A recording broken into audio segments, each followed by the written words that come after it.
देखिए सभी जरा एक मिनट चुप रहना। देखिए हाँ ठीक है मैम, मैं देखता हूँ, मैं बता रहा हूँ, जरा सभी सुनिए। पेपर में कभी भी ऐसा क्वेश्चन आता है आपके सामने कि आपको बताना है कि लार्जेस्ट फ्रैक्शन कौन सा है इन सब में, तो करने की ट्रिक क्या है, हमेशा सब में एप्लीकेबल होगी ये। आपको क्या करना है, क्रॉस मल्टीप्लीकेशन करना है। जैसे यहाँ पर 1 2 3 4 नंबर है, तो हम क्या करेंगे, जैसे मान लो मैंने यहाँ पर 4 जैसे ये नंबर लिखे हुए हैं, है ना। तो मैं क्या करूंगा, देखो मुझे इसमें बताना है सबसे बड़ा कौन सा नंबर है। अभी बिना देखे, आप देख के तो बता दोगे, लेकिन इसमें हम कौन सा मेथड लगाएंगे, ये लगाएंगे। पहले हम दो नंबर को कंपेयर करेंगे, इन दोनों में कौन सा बड़ा है, ये बड़ा है, तो इसको एलिमिनेट कर देंगे। फिर इन दोनों को देखेंगे, इनमें से कौन सा बड़ा है, ये नंबर बड़ा है, तो ये छोटे वाले को एलिमिनेट कर देंगे। फिर इन दोनों में देखेंगे कौन सा नंबर बड़ा है, 8 बड़ा है, तो उसके अगले छोटे वाले को एलिमिनेट कर देंगे। तो वही मेथड लगाना है यहाँ पर, लेकिन वो मेथड कैसे लगाएंगे, वो लगाएंगे हम क्रॉस मल्टीप्लीकेशन के मेथड से, कि हम इसमें यहाँ पर तिरछी गुणा करेंगे। सभी मेरी बात को ध्यान से सुनना। यहाँ पर 6 को हम 2 से मल्टीप्लाई करते हैं तो ये आता है 12, और यहाँ पर 3 को हम 5 से मल्टीप्लाई करते हैं, ये आता है 15। अब आप ये बताइए कि 2/3 में, और ये 5/6 था, हमने यहाँ पर क्रॉस मल्टीप्लाई कर ली इसकी, 6 किससे कर ली, यहाँ पर 12 यहाँ पर आ गया, 3 किससे कर ली, 15 आ गया। 12 बड़ा है या 15 बड़ा है, बताइए। यहां से ये पता चल गया कि 15 नंबर बड़ा है, तो छोटे वाले को एलिमिनेट कर देंगे, मतलब उसको हम हटा देंगे। हटाने का मतलब है 2/3 को काट देंगे। अब इसके बाद ये जो सवाल है, अब आपका ये इस तरीके से रह गया। अब यहाँ पर ये हमने हटा दिया यहाँ पर। अब ये 5/6 और 11/15, इन दोनों में देखना है कौन सा बड़ा है, फिर वही मेथड लगाएंगे। इसकी इससे क्रॉस मल्टीप्लाई करिए, ये आ गया यहाँ पर 75, ये आ गया यहाँ पर 66। अब बताइए ये वाला फ्रैक्शन बड़ा है, ये वाला फ्रैक्शन बड़ा है, 5/6 बड़ा है, वेरी गुड, ठीक है।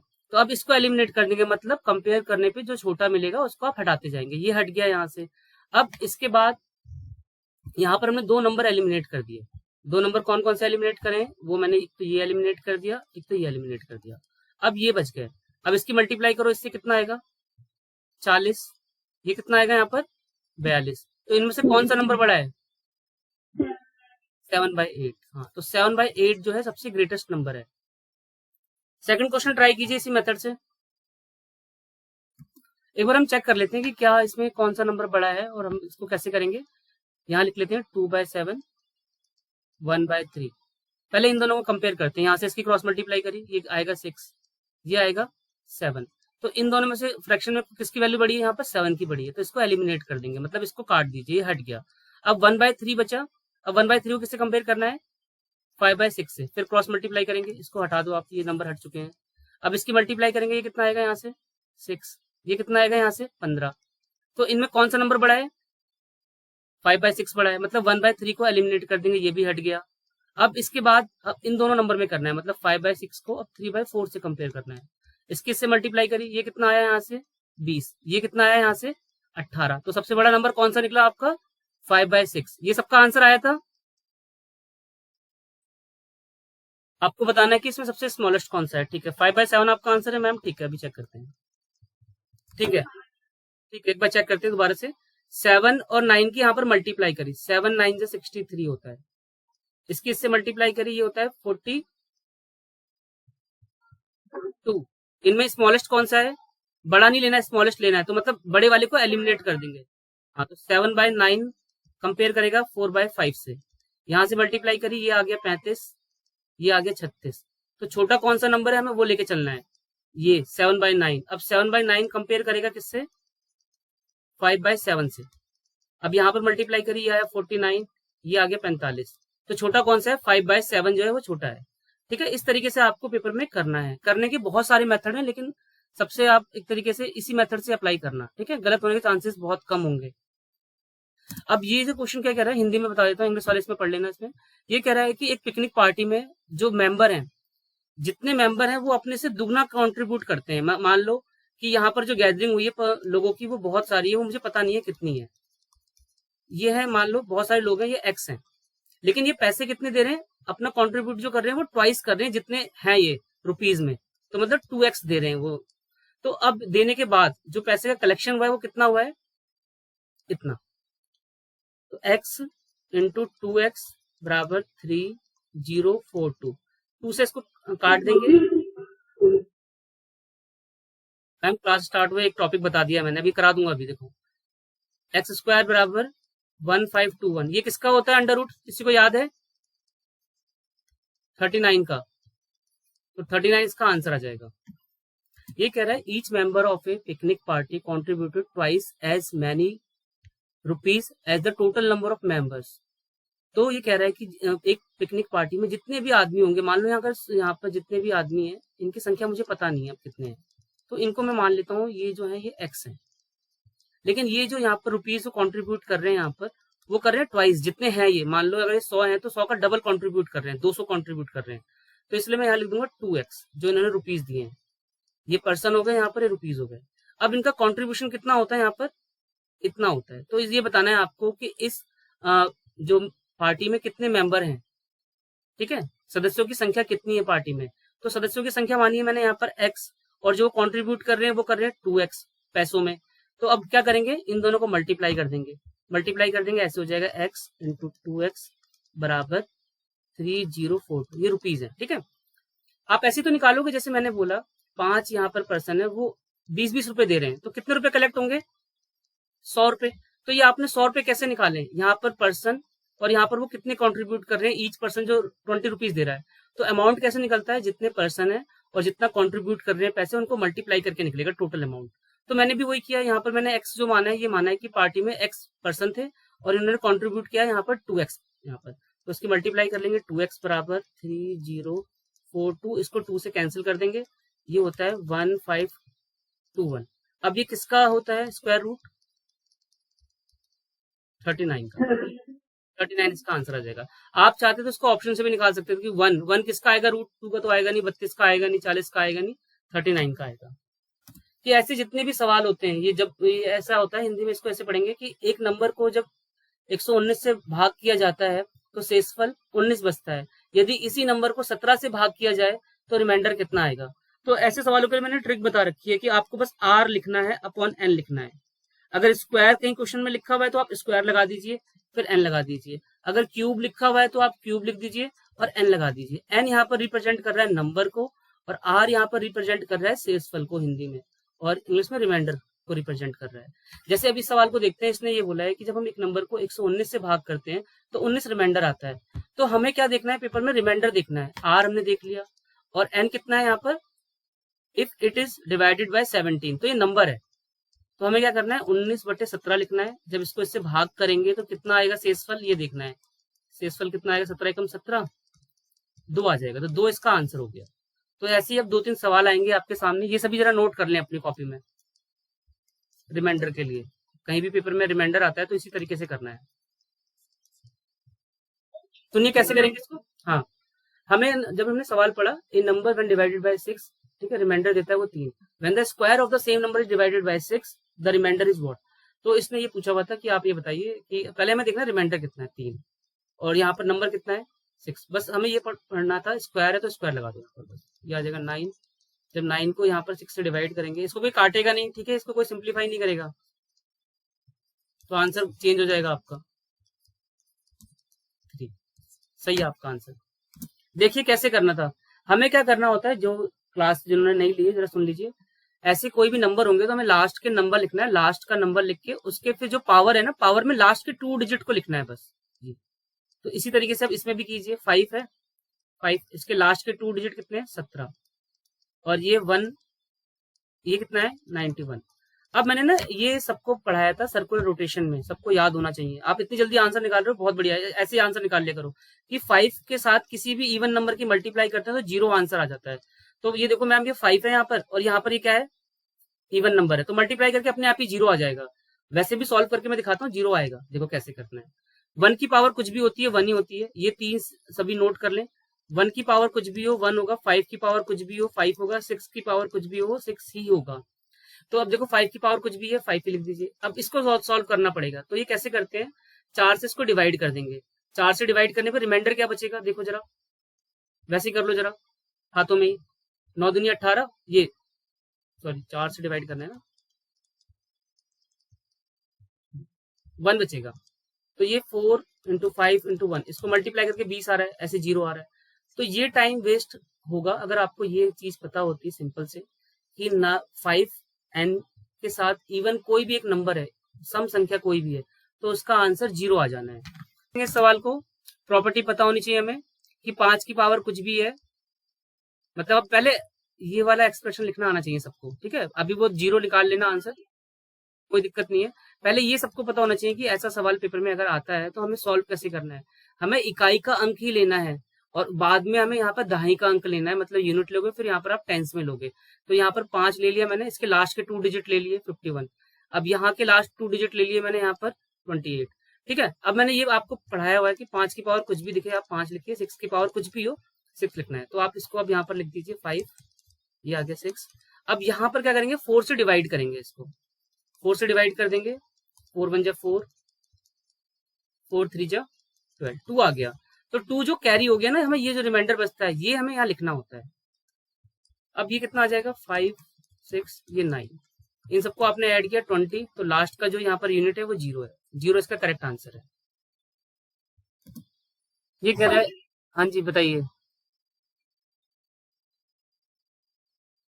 रूल समझ लीजिए। ये डिवीजन रूल होते हैं कुछ, आप सबको ये आने चाहिए सबको। 2 की पावर, देखो कोई भी नंबर 8 से जब डिवाइड होता है ना, तो उसमें क्या होता है रूल कि उसके लास्ट के जो 3 डिजिट हैं ये वाले, ये डिवाइड होने चाहिए बस, ठीक है। बाकी किसी नंबर से कोई मतलब नहीं है। तो हमने यहाँ के लास्ट के 3 नंबर ले लेते हैं। तो ये लिखा हुआ है यहाँ पर 116, इसको 8 से डिवाइड कीजिए, 8 1 जा 8, 3 आ गया, यहाँ पर 6 आ गया, 8 4 जा 32, 4। तो 4 रिमाइंडर आ रहा है, अगर मैं इसमें 4 ऐड कर देता तो ये हो जाता है 120। तो 120 अगर यहाँ पर होता ये 1, तो ये जो लास्ट के 3 डिजिट है देखो ये 8 से भाग हो जाएंगे, तो हमें इसमें 4 ऐड करना पड़ेगा। तो जो रिमाइंडर आएगा पेपर में आपको उसको ही लिखना है आंसर में। समझ में आ गया सबको?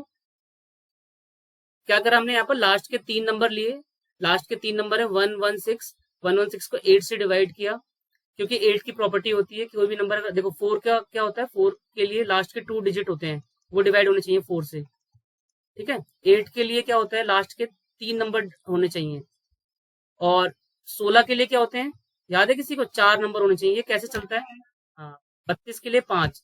ये रूल इस तरीके से चलता है, जो मिस कर गया होगा इसको नोट कर लो। ये बहुत काम के नंबर है। अभी मैथ के जब मैं 2020 के स्लॉट कराऊंगा ना आपको, सारे क्वेश्चन 2020 के कराऊंगा, जब कि पेपर में ये आया हुआ है 20 क्वेश्चन, आप जल्दी कैसे करोगे, वहां पर ये सारी टेक्निक अपनाऊंगा मैं कि आंसर निकालने के लिए। तो देखो ये रूल ये कहता है कि कोई भी नंबर अगर 8 से कोई भी नंबर डिवाइड होगा, ये नंबर है, तो ये जो पावर है ना ये डिजिट बता रही है, जो पावर जो है वो डिजिट को रिप्रेजेंट कर रही है। तो कोई भी नंबर 8 से डिवाइड होगा तो उसके लास्ट के 3 डिजिट 8 से भाग होने चाहिए। कोई भी नंबर अगर 16 से भाग हो रहा है तो उसके अंतिम 4 संख्या भाग होनी चाहिए, ठीक है। आप करके भी देख लेना ये। और कोई भी नंबर अगर 32 से भाग हो रहा है तो उसके लास्ट के 5 नंबर भाग होने चाहिए, अंक, ठीक है। और 4 से भाग होने के लिए लास्ट के 2 अंक सबको आना चाहिए। जो मिस कर गया था वो समझ ले इसको, ये पेपर में बहुत बार पूछा जाता है। जिनके ये कॉन्सेप्ट थोड़े से हिले हुए हैं ना कि यहाँ पर हिंदी में क्या होता है, इंग्लिश में क्या होता है, वो नहीं कर पाएगा पेपर में। ये डिवाइजर होता है, ठीक है, ये डिविडेंट होता है, ये क्वेश्चन होता है, ये रिमाइंडर होता है। और पेपर में करने की टेक्निक क्या है, हमेशा वर्ड याद रखना है, पी बीच में लिखना है, आपको एक्स वाई जेड करके लिखना है, कोई अलग वेरिएबल नहीं करेगा पेपर में एक्सपेरिमेंट करने के लिए, क्योंकि माइंड उसी को रिकॉल करता है जो आपने प्रैक्टिस की होती है पेपर में पहले घर पे। तो देखो अभी यहाँ पर क्या बोल रहा है, और हिंदी वालों को बता दूं, जो ये आधा जा होता है वो यहाँ होता है, और ये पूरा जा यहाँ होता है, भाजक यहाँ होता है, भाज्य यहाँ होता है, आधा जा यहाँ होता है, ठीक है। जब इसने बोला है भाज्य ज्ञात करो, डिविडेंड निकालो, मतलब ये आधा जा जो होगा वो यहाँ होगा, भाजक यहाँ है, भाज्य यहाँ है, ठीक है। तो देखो अब इस सवाल को मैं करने जा रहा हूँ। ये लिखा था यहाँ पर पी, ये लिखा है एक्स वाई जेड, ठीक है।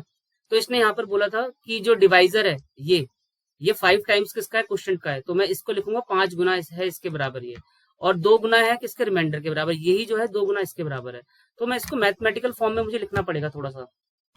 तो ये ऐसे लिखेंगे, एक्स बराबर 5y, एक्स बराबर 2z, क्योंकि इसके अकॉर्डिंग जिसने बोला हुआ है, और एक चीज ने दे दी, रिमाइंडर यहाँ पर 40 है, ठीक है।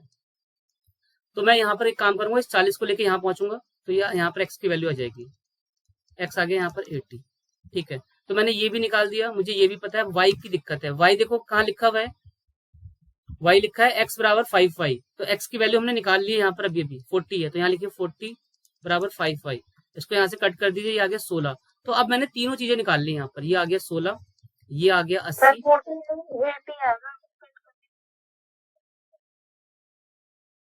हाँ 8, ये गलत लिख दिया मैंने, हाँ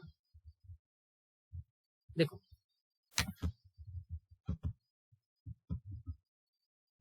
ये यहाँ तक सबको समझ में आ गया। x80 कैसे आया है, कोई डाउट है तो जरा पूछ लीजिए। यहाँ पर मैंने क्या वैल्यू रख दी यहाँ पर, ठीक है।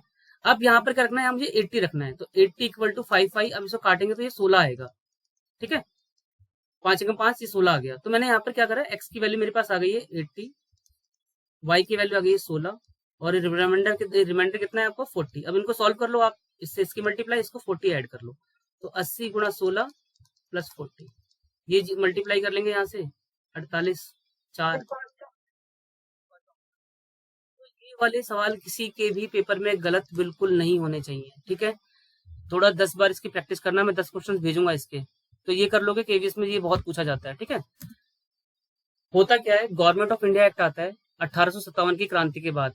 जो भारत का जो शासन है वो किसको ट्रांसफर कर दिया जाता है, ईस्ट इंडिया कंपनी को के पास था, अब किसके पास चला जाता है, वो ब्रिटिश क्राउन के पास चला जाता है। मतलब जो भारत का जो शासन है वो अब यहाँ पर कौन रूल करेगा, ब्रिटिश गवर्नमेंट करेगी, ठीक है। ये पहले आप अपने माइंड में ये रिकॉल कर लो, ये नंबर याद कर लो, ये ईयर याद कर लो, 1858। अब यहीं से मैं स्टोरी एक तरीके से स्टार्ट कर रहा हूँ, वो आप सबको याद रखनी है। तो अब यहाँ पर सारा कंट्रोल जो है वो इंडिया पे किसका हो गया, ब्रिटिश क्राउन का हो गया, ठीक है। अब ब्रिटिश गवर्नमेंट यहाँ पर एक तरीके से इंडिया को रूल कर रही है।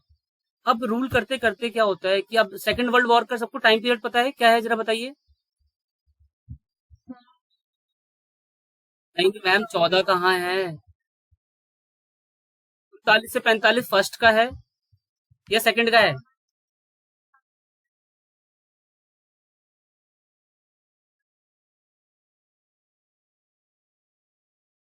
अच्छा, ये खत्म कैसे होता है, अमेरिका किसके ऊपर बम फोड़ देता है, जापान के ऊपर, है ना। तो वो सब हमें रिकॉल नहीं करना, हमें अब यहाँ से ये देखना है। सेकंड वर्ल्ड वॉर होता है, ठीक है। सेकंड वर्ल्ड वॉर जब यहाँ पर होता है तो उस समय इलेक्शन होता है इंग्लैंड के अंदर, ये सबको याद रखना है। वहां पर एक चर्चिल होता है, ठीक है।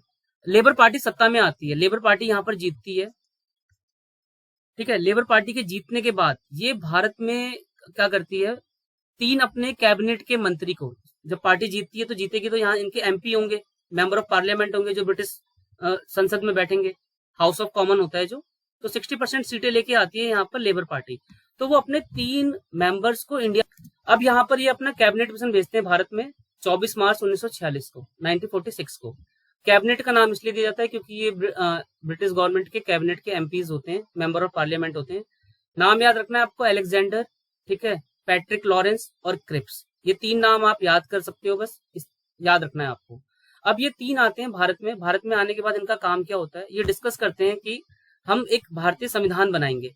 ये जब आते हैं ना, ये आने का इनका जो कैबिनेट मिशन का एक मेन जो है अचीवमेंट क्या होती है, वो भारत को एक इंडियन कॉन्स्टिट्यूशन देते हैं यहाँ पर, ठीक है। ये आएंगे यहाँ पर, पहले सबको देखेंगे कि यहाँ इंडिया जो है ये यूनिटरी है नहीं, रजवाड़े अलग हैं यहाँ पर, ठीक है। ब्रिटिश गवर्नमेंट के जो शासन अलग है, कमिश्नर का शासन अलग है।